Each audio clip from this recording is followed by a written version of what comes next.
झारखंड में लोकसभा चुनाव की रणभेरी बज चुकी है। अपने अपने पत्ते खोल दिए गए हैं बीजेपी की तरफ से। और आधी आबादी की बात की जाए तो बीजेपी की तरफ से त्रिमूर्ति चुनावी मैदान में है। सीता सोरेन, गीता कोड़ा और अन्नपूर्णा देवी, तीन महिलाएं लोकसभा का चुनाव लड़ रही हैं। और ऐसे में कहीं न कहीं महागठबंधन खेमे पर इस बात को लेकर दबाव है कि अब वो कितनी महिलाओं को टिकट देता है, कौन कौन दावेदार होती हैं। हजारीबाग की चर्चा हो रही थी अंबा प्रसाद को लेकर, लेकिन जेपी पटेल का नाम घोषित हो गया है। अभी और किन किन सीटों पर चर्चा चल रही है और क्या हो सकता है, कहीं ऐसा तो नहीं कि आधी आबादी नाराज हो जाए महागठबंधन से कि टिकट नहीं दे पाती हैं। तो करिश्मा हमारे साथ हैं। करिश्मा, देखिए, बीजेपी इस मामले में लीड लेती दिखाई दे रही है कि तीन महिलाओं को सामने कर दिया गया है।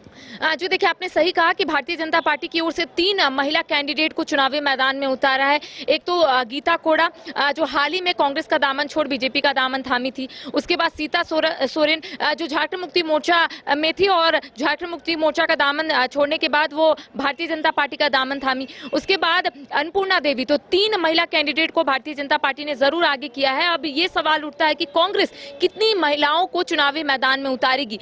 अगर हम लोग क्षेत्र वाइज देखें तो पता चलता है कि चार ऐसे क्षेत्र है जहां पर महिला वोटर्स सबसे ज्यादा है, जिसमें कहा जाता है खूंटी, राजमहल, सिंहभूम। और तो देखिए, आपने सही कहा उदय कि भारतीय जनता पार्टी की ओर से तीन महिला कैंडिडेट को जरूर चुनावी मैदान में उतारा। एक अन्नपूर्णा देवी, सीता सोरेन और गीता कोड़ा। अब सवाल ये उठता है कि आखिर कांग्रेस की ओर से कौन कौन महिला इस बार चुनावी मैदान में उतरेंगी।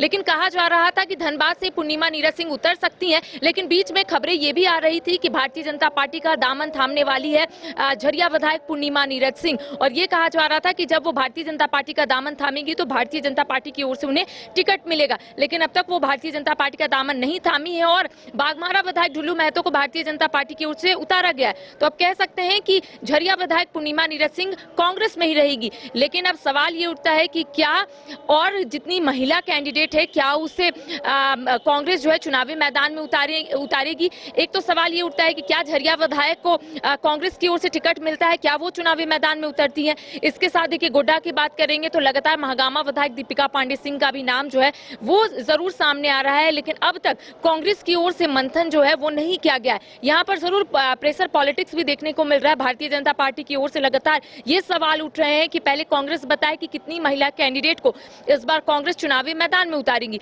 देखिए, सवाल बीच में ये भी उठ रहा था और ये भी खबर सामने आ रही थी कि शायद लोहरदगा से शिल्पी नेहा तिर्की को भी कांग्रेस जो है वो टिकट दे सकती है, क्योंकि लगातार बंधु तिर्की दिल्ली दौरे कर रहे थे और ऐसे में यही बातें आ रही थी सामने कि शायद शिल्पी नेहा तिर्की भी चुनावी मैदान में उतर सकती है। लेकिन वहां से अब सुखदेव भगत को उतारा गया है तो शिल्पी नेहा तिर्की अब साइड हो गई है। तो कह सकते हैं कि दो महिला तो ऐसे ही साइड हो गई है। अब तीसरा, आपने सही कहा कि अंबा प्रसाद का भी नाम जो है लगातार सामने आ रहा था, लेकिन ईडी की जो दबिश है वो देखने को मिल रही थी। उसके बाद पार्टी की ओर से यही कहा गया, आपने देखा होगा विधायक दल के नेता आलमगीर आलम ने स्पष्ट रूप से कहा था कि जी हाँ, हमने अंबा प्रसाद को आगे रखने का सोचा था, चुनावी मैदान में उन्हें उतारना था। लेकिन ईडी की जिस तरीके से दबिश देखने को मिल रही है तो हम लोगों ने बैक फुट पर आकर काम किया है और जेपी पटेल को आगे किया है। तो अब देखिए, चार महिला विधायक है कांग्रेस की और ऐसे में लगातार कई मुद्दों को लेकर अपनी बात को जनता के समक्ष रखती है। और ऐसे में सवाल ये उठता है कि आखिर कांग्रेस कौन कौन महिला को आगे रखेंगी। करिश्मा, आरजेडी ने भी ममता भुइयां को एक तरह से उतार ही दिया है, यानी आरजेडी ने भी लीड ले लिया इस मामले में। जी देखिए, आरजेडी ने भी लीड ले लिया है, भारतीय जनता पार्टी ने भी लीड ले लिया है, लेकिन कांग्रेस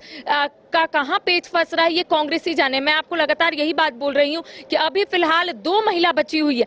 हजारीबाग में उम्मीदवारों के नाम की घोषणा हो गई है, लोहरदगा में उम्मीदवारों के नाम की घोषणा हो गई है और ऐसे में गोड्डा और धनबाद में अब तक उम्मीदवारों के नाम की घोषणा नहीं हुई है। तो कहा जा सकता है कांग्रेस की ओर से अगर मंथन किया जा रहा है, तमाम चीजों को देखा जा रहा है, अगर भारतीय जनता पार्टी की ओर से भी लगातार प्रेशर दिया जा रहा है कि आखिर महिला कैंडिडेट क्यों नहीं इस बार चुनावी मैदान में, तो कांग्रेस शायद तमाम चीजों को यहाँ पर देख रही है। और यही वजह है कि धनबाद और गोड्डा में अब तक प्रत्याशियों की नाम की घोषणा नहीं हुई है। देखिए, चार ऐसे क्षेत्र हैं जहां पर महिला वोटर्स सबसे ज्यादा है और ऐसे में अगर बात करें खूंटी की, लोहरदगा की, सिंहभूम की या फिर राजमहल की, चार ऐसी जगह है, चार ऐसा क्षेत्र है जहां पर महिला वोटर सबसे ज्यादा है। लेकिन अगर आप देखिएगा तो चारों जगह अब तक महिला कैंडिडेट जो है वो सामने नहीं आई है। सवाल कई उठ रहे हैं। अब देखने वाली बात होगी कि अगर कांग्रेस की ओर से प्रत्याशी की नाम की घोषणा आने वाले समय में होती है तो कौन कौन लिस्ट में रहता है, क्या उसमें महिला कैंडिडेट होती है है या फिर नहीं होती है, ये देखने वाली बात होगी। चलिए, तो महिलाएं काफी जागरूक हो गई हैं और महिलाओं को अब अपना हक और अधिकार लेना आता है। अब इंतजार उन्हें इस बात का है कि महागठबंधन की तरफ से किस किस के नाम की घोषणा होती है।